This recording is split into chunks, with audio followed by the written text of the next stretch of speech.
How do I connect to Wi-Fi when my parking spot is far away from my condo? Let me show you.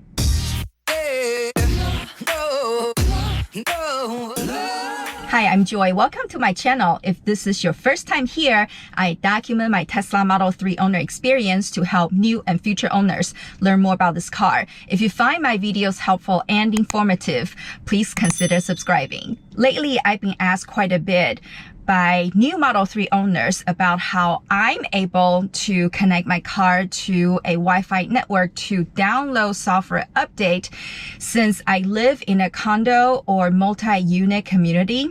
Look around, and my parking spot here is away from my condo unit. There are two ways I use to download software updates, and I would like to share them with you. Before I share my secret, how I connect my car to a Wi-Fi network, let me just say this. You actually don't need to have Wi-Fi in order to download software updates to your car. It just means you will have to wait to get your software updates. Before I figured out how to connect this car to Wi-Fi, this car parked here has downloaded many software updates via LTE and even 3G network, and I've had no problem updating my car.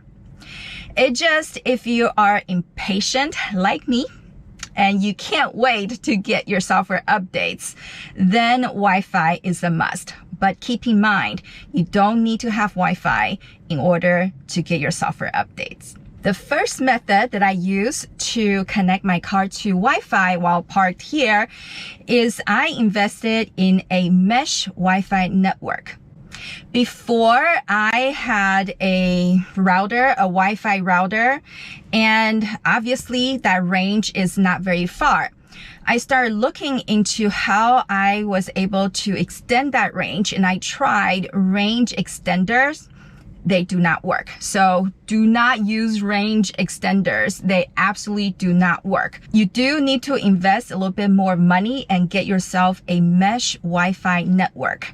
The mesh Wi-Fi network comes with a base unit, and then it normally would come with a beacon or a broadcasting unit that you can place elsewhere within your home or your property so that it will broadcast the Wi-Fi signal out as strong as the base unit and reach farther. I initially got the Eero, E-E-R-O mesh network, and I was using it for almost a year before I started having problems, and they couldn't figure out what was wrong with it. They just said that all of a sudden there are interference. So I think maybe my neighbors, they had other stuff that interfere with Eero.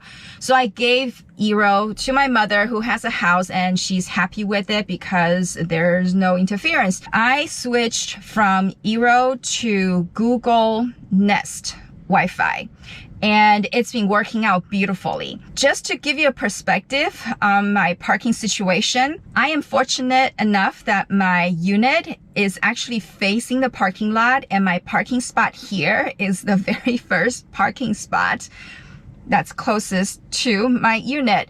So by placing a Google Nest Home beacon point right at the window, I am able to extend the Wi-Fi signal out to this parking spot, albeit pretty weak. It does the job. It would connect to the Wi-Fi while it's parked, and when it's sensing that there's a software update available, it would download overnight, and a lot of times when I wake up, a software update is available, and I go ahead and install it. There are other mesh network products available, and they are just as good. There is also Netgear. I'm putting links to all the big brands products I know that would work down below so you can take a look. So this is my recommendation.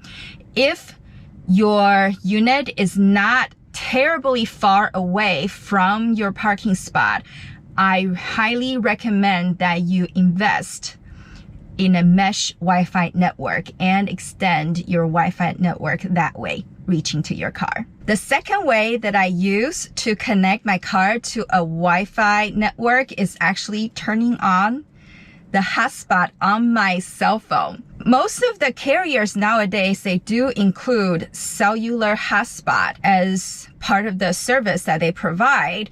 And what it does is you can make your cell phone as a Wi-Fi broadcasting station, and you hook your car to your cell phone's hotspot, and it will download software updates that way. Right now, I am connected to my phone's hotspot Wi-Fi so that my car can download this update, and it's downloading pretty quickly right now.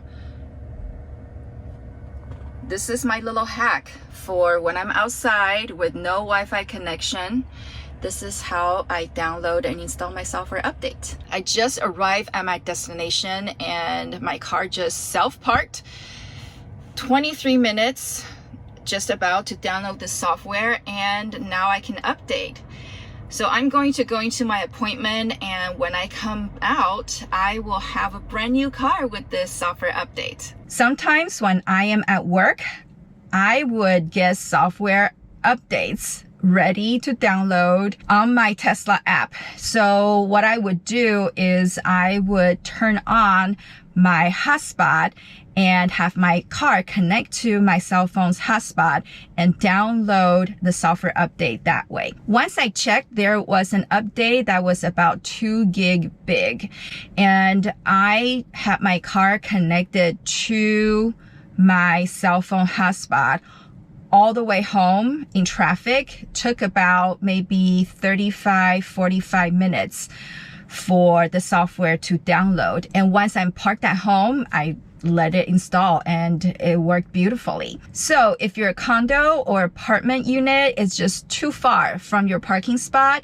then consider using your cell phone's hotspot and connect your car to Wi-Fi that way and download software updates. Now, if you can't do either, the very last resort is if you're desperate and you're close to a Tesla service center, just drive to the Tesla service center parking lot. They do have Wi-Fi there. Just tell them, hey, I can't connect to Wi-Fi and I need to download this update. So you just drive in there, stay in the parking lot, download the software update, go home and install it. So that's my secret on how to connect my car to Wi-Fi network while on the go and while my car is far away from my home. I have been actually using the hotspot method for almost a year now. One day just dawned on me, and I thought to myself, hey, my phone has a hotspot. Why not let my car connect to my phone while I'm on the go and download software update that way? And sure enough, it worked. But keep in mind that when you do use the cell phone hotspot method, it takes a much longer time for the software to download because the cellular connection is not as fast as Wi-Fi connection. I hope this video was helpful for you. And if you enjoyed this, please give it a like, make comments, and ask me questions down below. And please don't forget to subscribe. Thank you so much for watching. Have a blessed week.